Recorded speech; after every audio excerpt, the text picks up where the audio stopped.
کہ میرے اور آپ کے ذمے اللہ جل جلالہ نے تبلیغ عائد کی ہے کہ ہم نے اللہ کا پیغام پہنچانا ہے۔ اگر ہم پیغام ہی نہیں پہنچائیں گے پھر ہم مجرم ہیں۔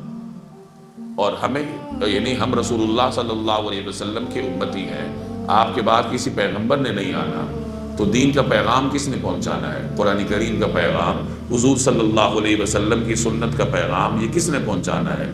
یہ امت نے پہنچانا ہے نا۔ امت کا ایک ایک فرد اس کا مکلف ہے۔ بلغوا عنی ولو آیا، مجھ سے آگے پہنچاؤ چاہے ایک آیت ہی کیوں نہ ہو۔ تو اس کو اپنی زندگی کا مقصد بنانا چاہیے، مشن بنانا چاہیے کہ انسان اللہ تبارک و تعالیٰ کا پیغام آگے پہنچائے، قرآن کریم کا پیغام آگے پہنچائے۔ جہاں کہیں بھی آپ بیٹھیں تو جہاں آپ اپنے مقصد کی بات کرتے ہیں، یعنی کوئی دنیاوی مقصد ہے جس کے لیے بھی آپ بیٹھے ہیں، جہاں آپ وہ بات کرتے ہیں تو وہاں آپ ساتھ ساتھ دین کی بات بھی حکمت کے ساتھ وہاں رکھیں، حکمت کے ساتھ۔ یہ چیز ذہن میں رکھیں۔